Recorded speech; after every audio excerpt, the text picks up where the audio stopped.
தமிழகத்திலே இன்றைய தினம் வெளி மாவட்டங்களில் வருகின்ற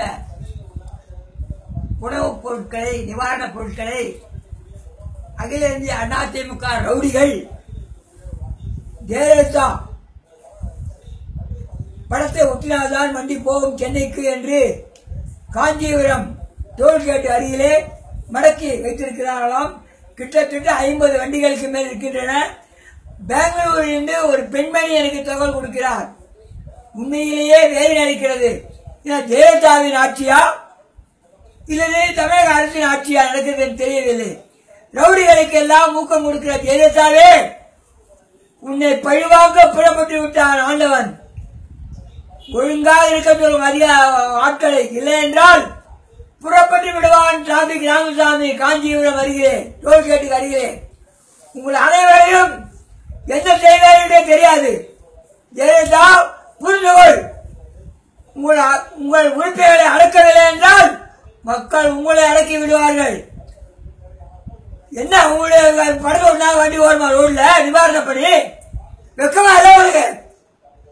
நீ முதலமைச்சர், நாட்டோடு வெளியே ஓடு அழுவு கட்டுவாங்க. என்ன செய்யல மந்திரன் தமிழ்நாட்டு ஆட்சியை எடுத்து உணவு பொருள் கொடுக்குறான். பெங்களூர் அனுப்புறான்னா அவனை மடக்கறியா? நீ உங்க ஆளுநர் வச்சு வெக்கமா இல்லை உனக்கு? உடனடியா 60 நேரம் தேவை உனக்கு. இல்லைன்னா கோபாலத்தை வந்து பண்ணுவேன், கைதா பண்ணுவேன். காவல்துறை அதிகாரிகளே புரிந்து கொள்ளுங்கள். இன்னும் 1/2 மணி நேரத்தில் ராமசாமி சென்னையில் கிளம்பிடுவான். எந்த டோல்கேட்டில் அதிமுக கொள்ளடிக்கிறார்களோ அவளை மறக்குவதற்கு கிளம்பி விட்டான் என்று புரிந்து கொள்ளுங்கள். உடனடியாக அந்த வாகனங்களை அனுப்ப வேண்டும். உணவுப் பொருள் மக்கள் அவதிப்படுகிறார்கள். சைதாப்பேட்டை, ஜாகர்பேட்டை எல்லாம் காலையில பார்த்து வந்திருக்கேன். ரொக்கம் கட்ட அதிமுக தொண்டர்களே, அதுக்கெல்லாம் அவளுக்கு இங்க பிச்சை போகியா?